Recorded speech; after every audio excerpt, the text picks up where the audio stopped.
MCR Pure Cotton Club, formals and casual shirts. பாரம்பரியமான சுவையான புது அறிமுகம் KTV True Value Bronatile. மாணவர்களின் சிந்தனைகளை வடிவமைக்க SNS Institutions. மாணவர்களின் சாதனைகளை போற்றும் SNS Institutions கோவை. ஆக்சுவலாக இஸ்ரேல் அப்படிங்கிறது அது ஒரு தனி நாடே கிடையாது. அது ஒரு பார்ட் ஆஃப் பாலஸ்தீனமாக தான் இருந்தது. அது உருவானதுல இருந்தே பாலஸ்தீனத்துக்கும் இஸ்ரேலுக்கும் அப்பப்போ ஏதாவது ஒரு பிரச்சனைகள் இருந்துன்னு இருந்தது. அதை யூதர்களுக்கும் முஸ்லிம்களுக்கும் உண்டான பிரச்சனையாக நிறைய பேர் பார்த்து நிறைய அரபு நாடுகள் பாலஸ்தீனத்துக்கு சப்போர்ட் பண்ணாங்க. ஸோ இப்போ அமெரிக்காவும் இஸ்ரேலும் ரொம்ப ஒற்றுமையாக இருக்கிறதுனால பல அரபு நாடுகளும் அமெரிக்காவை எதிர்த்துக்கிறதுக்கு விருப்பம் இல்லாததுனால ஈரானுக்கு எதிராக அமெரிக்காவும் இஸ்ரேலும் நடவடிக்கை எடுக்கும்போது நிறைய அரபு நாடுகள் அவங்களுக்கு சப்போர்ட் பண்ணாங்க. இவ்வளவு பிரச்சனைகள் இருக்கிற இந்த நாட்டினுடைய மக்கள் தொகை கேட்டால் ரொம்ப ஆச்சரியப்படுவீங்க. அந்த நாட்டினுடைய மக்கள் தொகை 1 கோடிக்கும் குறவு. ஒரு சென்னையில் கூட பாப்புலேஷன் 1 கோடிக்கு மேலே இருக்கும். 1 கோடிக்கு குறைவாக இருக்கிற பாப்புலேஷன் இருக்கிற ஒரு நாடு அவங்களுடைய எத்தனை போர் புரிஞ்சிருக்கிறாங்க. சமீபத்தில் ஈரான் மேலே அவங்க போர் தொடுத்தப்போ கிட்டத்தட்ட 200 ஃபைட்டர் ஜெட் போயிருக்குது. ஈரான் நியூக்ளியர் பாம் டெவலப் பண்ணிட்டாங்கன்னா, நியூக்ளியர் பவர் டெவலப் பண்ணிட்டாங்கன்னா கண்டிப்பாக கெட்டதுக்கு தான் பயன்படுத்துவாங்க அப்படின்னு சொல்லிட்டு இதுக்காக அமெரிக்காவுக்கும் ஈரானுக்கும் பல கட்ட பேச்சுவார்த்தைகள் எல்லாமே நடந்திருக்கு. ஸோ இஸ்ரேல் ஒருவேளை இவங்க நியூக்ளியர் பாம் தயாரித்தால் அது கண்டிப்பாக நமக்கு ஆபத்து அப்படின்னு சொல்லிட்டு அது ப்ரீஎம்ப்டிவ் ஸ்ட்ரைக்குன்னு சொல்லுவாங்க. இதில் அமெரிக்கா தலையிடும் அப்படின்னு அவர் ட்ரம்பே சொல்லியிருக்கிறாரு. இல்லை, அமெரிக்கா ஒன்று டார்கெட் பண்ணுதுன்னா அங்கே இருக்கக்கூடிய ஏதாவது ஒரு வளத்தை நோக்கி இந்த டார்கெட் இருக்கும் அப்படின்றதெல்லாம். உலகத்தில் ஏதாவது ஒரு பகுதியில் சண்டை நடந்துக்கினே இருந்தால் அமெரிக்காவுக்கு சந்தோஷம். ஏன்னு சொன்னால் பெரும்பாலான இராணுவ தளவாடங்கள் அமெரிக்கா தான் தயாரிக்கிறாங்க. 3ஆம் உலக போரா மாறுறதுக்கான சூழல்லாம் இருக்கு அப்படின்னாங்க. இது 3ஆம் உலக போரா மாறாது. ஆனால் ஈரான் மேல போர் தொடுத்தால், ஈரான் அதை தாக்கு பிடிச்சு பதிலடி கொடுத்தால் அது பொலிட்டிக்கலா பிரச்சனை வரும் ட்ரம்புக்கே.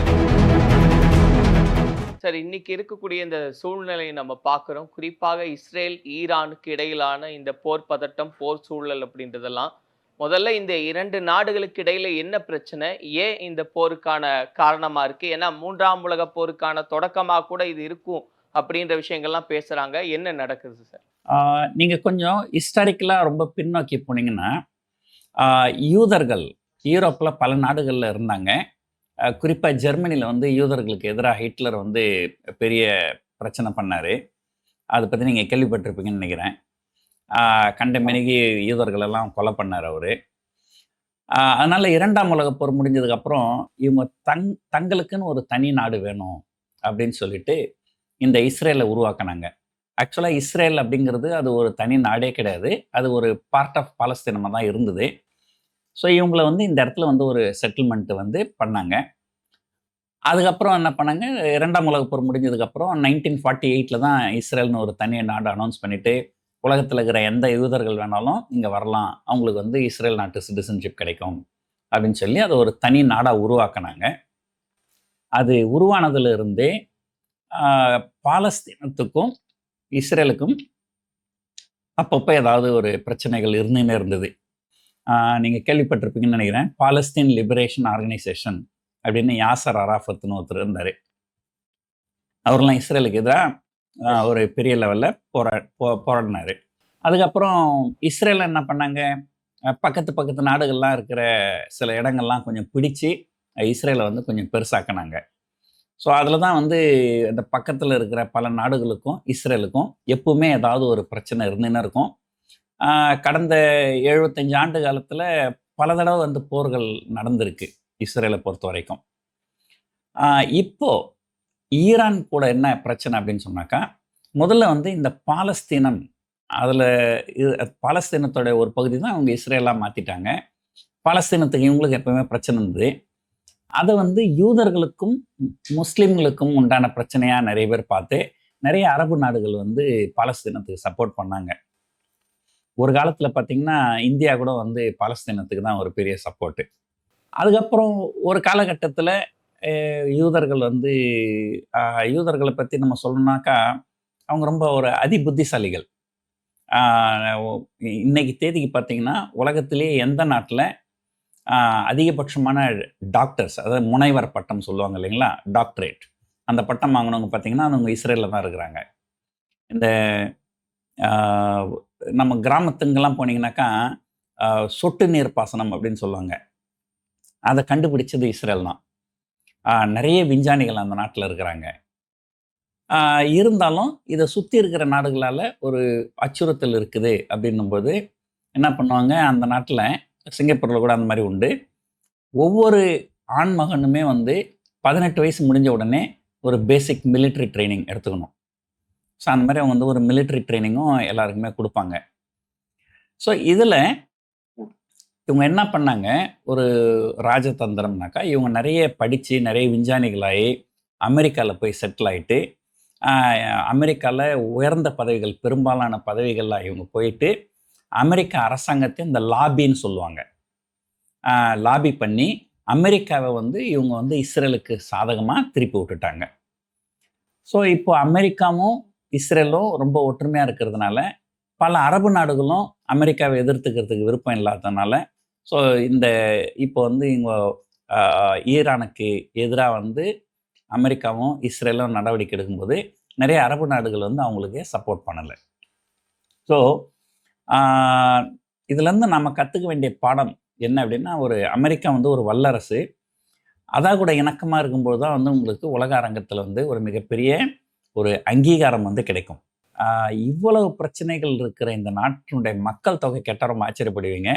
அந்த நாட்டினுடைய மக்கள் தொகை 1 கோடிக்கும் குறைவு. ஒரு சென்னையில் கூட பாப்புலேஷன் 1 கோடிக்கு மேலே இருக்கும். 1 கோடிக்கு குறைவாக இருக்கிற பாப்புலேஷன் இருக்கிற ஒரு நாடு அவங்களுடைய எத்தனை போர் புரிஞ்சிருக்கிறாங்க.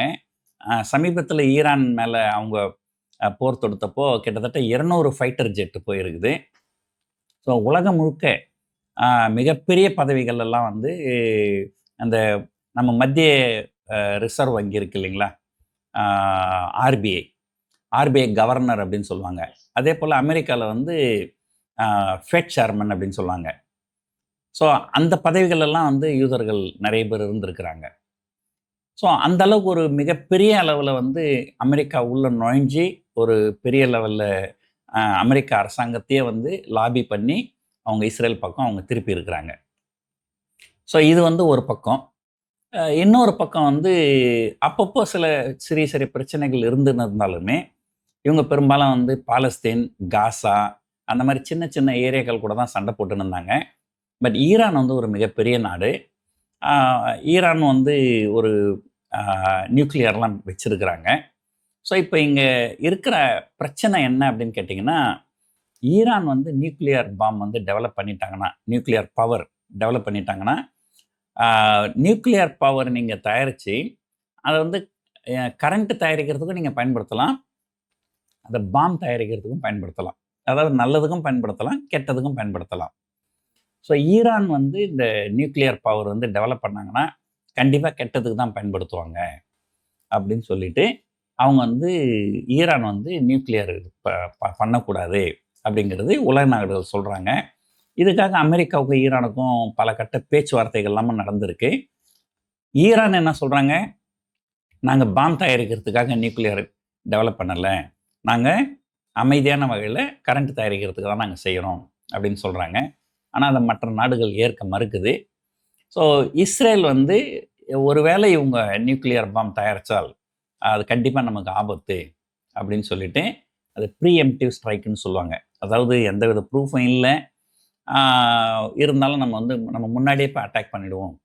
ஸோ அது நீங்கள் என்னை அடிப்பீங்களோ அப்படின்னு ஒரு நினச்சி நான் முதல்ல உங்களை அடிச்சிடுறது, அதுதான் ப்ரீஎம்ப்டிவ் ஸ்ட்ரைக்குன்னு சொல்லுவாங்க. அந்த மாதிரி இப்போது இஸ்ரேல் ப்ரீஎம்ப்டிவ் ஸ்ட்ரைக் பண்ணி இருக்கிறாங்க ஈரான் மேலே. அதுக்கு ஈரான் பதிலடியும் கொடுக்குறாங்க. ஸோ இந்த பிரச்சனை மோசமாக இதில் அமெரிக்கா தலையிடும் அப்படின்னு அவர் ட்ரம்ப்பே சொல்லியிருக்கிறாரு. ட்ரம்ப் இப்போது ஒரு ஆலோசனைகள்லாம் அதாவது அவங்க டிஃபென்ஸ் சர்வீசஸில் இருக்கிறவங்க கூடலாம் ஆலோசனை பண்ணியிருக்கிறாரு. எனி டைம் அமெரிக்காவும் ஈரான் மேலே போர் தொடுக்கும் அப்படிங்கிற ஒரு பதட்டமான சூழ்நிலை இப்போ இருக்குது. இப்போ வேற ஏதாவது காரணம் இருக்கா சார்? ஈரானை டார்கெட் பண்றதுக்கு இந்த நியூக்ளியார் அப்படின்றது தான் காரணமா? ஏன்னா ஒவ்வொரு நாடும் அப்போ இஸ்ரேலுமே நியூக்ளியார் அப்படின்றதெல்லாம் இது பண்றாங்க. அப்ப பர்ட்டிகுலரா அந்த நாடு தன்னுடைய பாதுகாப்புக்கு செய்யறத இவங்க ஏன் அப்ஜெக்ட் பண்ண வேண்டியது இருக்கு சார்? இல்ல வேற ஏதாவது காரணம் இருக்கா இதுல? அதாவதுங்க இதை வந்து எப்படி ஒரு ஒரு உதாரணம் சொல்லி விளக்கணும் அப்படின்னு சொன்னால், உங்கள் மனைவி இருக்கிறாங்க. அவங்க வந்து கிச்சனில் வந்து கத்தி கையில் வச்சுருக்கிறாங்க. காய்கறி வெட்டுறதுக்கு எல்லாத்துக்கும் பயன்படுது.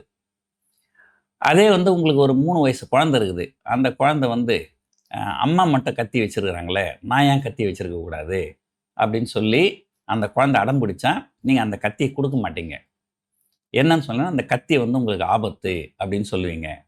இல்லையே, அம்மா மட்டும் கத்தி வச்சுருக்கிறாங்களே அப்படின்னு சொன்னாக்கா, அது லாஜிக் டிஃப்ரெண்ட். ஏன்னா அம்மா வந்து ஒரு அடல்ட்டு.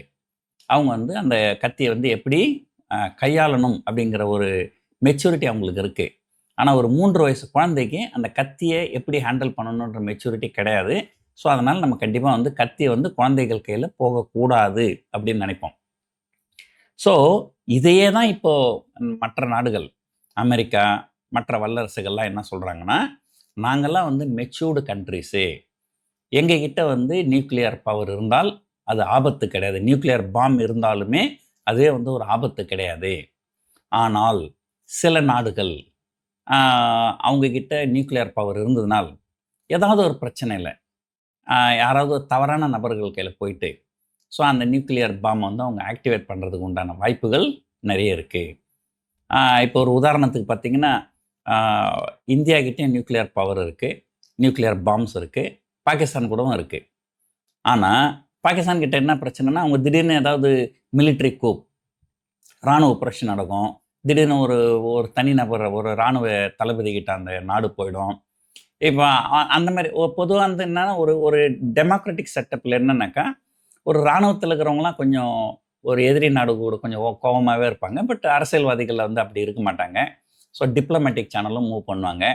இப்போ இந்த மாதிரி ரொம்ப ஒரு அக்ரெசிவான இருக்கிற ஒரு இராணுவ தளபதி கிட்ட அந்த நாடு போச்சுன்னா, அவர் ஏதோ ஒரு சண்டையில் வந்து அந்த நியூக்ளியர் பாம் பட்டனை தட்டி விட்டுட்டாருன்னு வச்சுங்க, ஸோ உலகத்தில் ஒரு மிகப்பெரிய பேரழிவு அது உண்டாக்கும். ஸோ அதனால தான் என்ன சொல்கிறாங்க, இஸ்ரேலும் வச்சுருக்கிறாங்க, இல்லை அமெரிக்கா வச்சுருக்கிறாங்க, அல்லது இப்போ உலகத்தில் பல நாடுகள் வந்து நியூக்ளியர் பவர் வச்சுருந்தாலுமே, வடகொரியா, ஈரான் இந்த மாதிரி நாடுகள்லாம் நியூக்ளியர் பவர் வச்சிருக்கக்கூடாது அப்படின்னு சொல்லிட்டு இவங்க ஆர்கியூ பண்ணுறாங்க. அதுக்கு உண்டான நடவடிக்கைகளும் எடுக்கிறாங்க. ஒருவேளை இவங்களுக்கு ஏதாவது இன்சைடர் இன்ஃபர்மேஷன், இவங்க தவறாக பயன்படுத்துகிற எண்ணம் இவங்களுக்கு இருக்கலாம் அப்படிங்கிறத ஒரு இன்டெலிஜென்ஸ் இன்ஃபர்மேஷன் ஏதாவது இருக்கலாம். ஏதோ சில காரணங்களால் ஈரான் நியூக்ளியர் பாம் தயாரிக்கக்கூடாது அப்படின்றதுல மற்ற நாடுகள் ரொம்ப தெளிவாக இருக்கிறாங்க. இதுக்கு பின்னணியில வேற ஏதாவது காரணங்கள் இருக்கா சார்? இப்ப இந்த நியூக்ளியர் அப்படின்றதெல்லாம் கடந்து வேற ஏதாவது காரணங்கள் இருக்கு, அதை நோக்கி இவங்க இருக்காங்க, இல்ல அவங்களோட ரிசோர்சஸ் வந்து நம்ம பார்த்துருக்கோம் முந்தைய காலகட்டங்கள்ல அமெரிக்கா வந்து ஒன்று டார்கெட் பண்ணுதுன்னா அங்க இருக்கக்கூடிய ஏதாவது ஒரு வளத்தை நோக்கி இந்த டார்கெட் இருக்கும் அப்படின்றதெல்லாம், அப்படியான ஒரு சூழல் இருக்கா? இல்லை, அதெல்லாம் வந்து ஒரு ஸ்பெக்குலேஷன் தான். அதெல்லாம் வந்து அதை வந்து நம்ம ரொம்ப சீரியஸாக எடுத்துக்க வேண்டிய அவசியம் கிடையாது.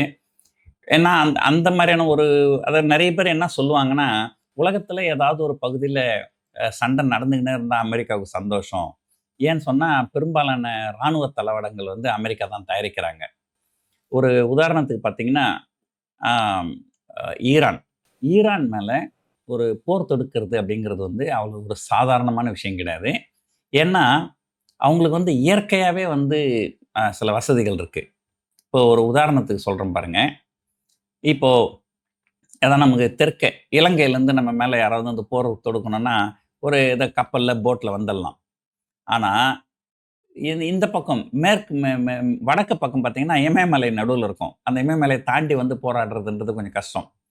அந்த மாதிரி வந்து ஈரானை சுற்றி மலைகள் இருக்குது. அதனால் அங்கே போரிடுறது வந்து கொஞ்சம் கஷ்டம். அது ஒன்று. ரெண்டாவது, இவங்க இந்த நியூக்ளியர் அந்த யுரேனியம் என்ரிச்மெண்ட்டுன்னு சொல்லுவாங்க, அதை எங்கே தயாரிக்கிறாங்கன்னா, ஒரு மலையில் நல்லா ஆழமாக தோண்டி அதுக்கு ரொம்ப கீழே தான் வந்து இதை தயாரிக்கிறாங்க. இப்போ அந்த இடத்த ஒரு பாம் போட்டு அழிக்கணும்னு சொன்னால், உலகத்திலே ஒரே ஒரு ஃபைட்டர் ஜெட்டால் மட்டும்தான் அது பண்ண முடியும். B-2 ஸ்டெல்த் பாமர் அப்படின்ட்டு ஒரு ஜெட் இருக்குது அமெரிக்கா கிட்ட. அதை மட்டும்தான் அவங்க பயன்படுத்தணும். அது மட்டும்தான் முடியும். அது இல்லாமல் அங்கேருந்து ஒரு பாம் போடுறதுக்கு ஏதோ ஒரு குறிப்பிட்ட பாம் வச்சுருக்குறாங்க. அதெல்லாம் வந்து அதாவது நல்ல பூமியை தொலைச்சி நல்லா கீழே போய் இந்த பங்கர்னு சொல்லுவாங்க. அங்கே போய் அதை வெடிக்கும். அது வந்து ஒரு பாம் பார்த்தீங்கன்னா கிட்டத்தட்ட 30,000 பவுண்டு. 30,000 பவுண்டுன்னு சொன்னால் கிட்டத்தட்ட 15,000 கிலோ, 15 டன் எடை இருக்கும். ஸோ உலகத்தில் ஏதோ ஒரு 2 நாடுகள் சண்டை போட்டுக்கின்னு இருந்தாங்கன்னா, இந்த மாதிரி அமெரிக்கா கிட்டேருந்து தான் வந்து ஃபைட்டர் ஜெட் வாங்கி ஆகணும், அமெரிக்கா கிட்டேருந்து தான் இந்த இராணுவ தளவாடங்கள்லாம் வாங்கி ஆகணும், பாம்ஸ் வாங்கி ஆகணும். அதனால் அவங்களுக்கு வியாபாரம் நல்லா நடக்கும். ஸோ அதனால் அவங்களுடைய பொருளாதாரத்துக்கு வந்து அது நல்லாயிருக்கும் அப்படிங்கிறதுனால அமெரிக்கா தூண்டி விடுறாங்க அப்படின்லாம் ஒரு பேச்சு இருக்கும். ஆனால் எனக்கு தெரிஞ்சு இஸ்ரேல் விஷயத்தில் அதெல்லாம் இருக்கிறதுக்கு வாய்ப்புகள் கிடையாது. ஏன்னா இஸ்ரேலியர்கள் வந்து ரொம்ப ரொம்ப புத்திசாலிகள் ஆக்சுவலாக. அவங்களுக்கு வந்து எல்லாமே தெரியும். ஸோ இந்த மாதிரியான ஒரு சின்ன ட்ராப்புக்குள்ளெல்லாம் போக மாட்டாங்க. ஆனால் உண்மையிலேயே இஸ்ரேலுக்கு ஒரு பாதுகாப்பு அச்சுறுத்தல் இருக்குது. அந்த பாதுகாப்பு அச்சுறுத்தல்லேருந்து வெளியே வர்றதுக்காக தான் அவங்க இதெல்லாம் செய்கிறாங்க. ஓகே. இது எதை நோக்கி போகும் சார்? ஏன்னா இப்போ பேசக்கூடிய விஷயங்கள் அப்படின்றது ஒரு 3ஆம் உலக போரா மாறுறதுக்கான சூழல்லாம் இருக்கு அப்படின்னாங்க. அந்த அளவுக்கு ஒரு சிவியரான சிச்சுவேஷனை ஃபேஸ் பண்ண வேண்டியது இருக்குமா? அப்படி பண்ணா இந்தியாவுக்கு எந்த மாதிரியான இம்பாக்ட் இருக்கும் அப்படின்னு? ஃபஸ்ட்டு வந்து இது 3வது உலகப் போரா மாறுவதற்கு உண்டான வாய்ப்புகள் ரொம்ப ரொம்ப ரொம்ப குறைவு. 1% குறைவு தான். இது 3ஆம் உலகப் போரா மாறுறதுக்கு வாய்ப்புகள் கிடையாது. ஏன்னா பெரும்பாலான நாடுகள் வந்து இஸ்ரேல் பக்கம் தான் நிற்கிறாங்க. இஸ்ரேல் பக்கம் கொஞ்சம் அப்படி இப்படி இருக்கிறவங்க கூட அமெரிக்கா பக்கம் நிற்கிறாங்க. அமெரிக்கா வந்து அவ்வளோ லேஸில் எதிர்த்துக்க மாட்டாங்க. இப்போது இது வந்து 3ஆம் உலகப் போரா மாறாது. ஆனால் ஒரு போர் அப்படின்னு வந்துட்டால் அதனுடைய முடிவுகள் வந்து எப்படி இருக்கும் அப்படிங்கிறத வந்து அவ்வளோ லேஸில் நம்மளால் கணிக்க முடியாது. ஒரு உதாரணத்துக்கு பார்த்தீங்கன்னா, அமெரிக்கா வந்து ஈராக் மேலே போர் தொடுத்தாங்க. ஒரு நாள் 2 நாளில் அந்த போர் வந்து முடிவுக்கு வந்துருச்சு. ஆனால் அதே அமெரிக்கா வியட்நாமில் போய் போரிட்டாங்க. ஆனால் அவங்க பல மாதங்கள் போரிட்டு கூட அவங்களால ஜெயிக்க முடியல. ஏன்னா அது வந்து ஒரு என்ன சொல்கிறது, அது ஒரு டிஃப்ரெண்ட் டெரைன். வியட்நாம் வந்து ஃபுல்லாக காடுகள். ஸோ நீங்கள் ஒரு ஃபைட்டர் ஜெட்டில் போனீங்கன்னா யார் எங்கே இருக்கிறாங்கன்னு தெரியாது. ஆனால் ஈராக் வந்து கிட்டத்தட்ட பாலைவனம்.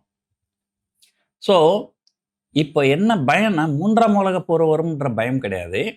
ஒருவேளை ஈரான் மேலே போர் தொடுத்தால், ஈரான் வந்து அதை தாக்கு பிடிச்சி பதிலடி கொடுத்தால், எப்பவுமே ஒன்று தெரிஞ்சுங்க, போரில் வந்து வலியவன் ஜெயிப்பான் அப்படிங்கிறதுக்கு எந்தவித ஆதாரமும் கிடையாது. அப்படி பார்த்தீங்கன்னா ரஷ்யா, யுக்ரைன். ரஷ்யா வந்து ஒரு வலிமையான நாடு, யுக்ரைன் அவ்வளோ வலிமையான நாடு கிடையாது. ஆனால் இருந்தாலும் பாருங்கள், ரஷ்யா வந்து யுக்ரைன் கூட சண்டை போட்டுருக்குறாங்க. கிட்டத்தட்ட 3 வருஷமாக சண்டை போட்டுங்கிறாங்க. இன்னும் அந்த சண்டை வந்து முடிவுக்கு வரல. ஸோ அதாவது வலிமையானவன் எளிமையானவன்றது வந்து ஒரு நம்ம தனிநபர்களை சண்டை போடும்போது வேணா ஜெயிக்கலாமே தவிர, ஒரு நாடுன்னு வரும்போது மற்ற பல பிரச்சனைகள்லாம் வரும்.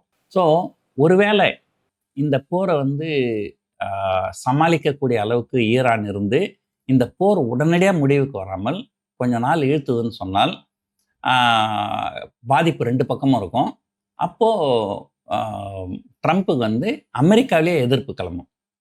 ஆக்சுவலாக வந்து இப்போவே வந்து அமெரிக்கா உள்ளவே வந்து அவருடைய ஆலோசகர்களே நிறைய பேர் வந்து இதுக்கு எதிர்ப்பு தான் தெரிவிச்சிருக்கிறாங்க, இதுக்கு ஆதரவு தெரிவிக்கலை. ஸோ அதனால தான் இன்னமும் ஏன்னா அவர் அனௌன்ஸ் பண்ணி கிட்டத்தட்ட ஒரு 2 நாள் ஆகுது, இன்னும் எதுவும் லான்ச் பண்ணலை.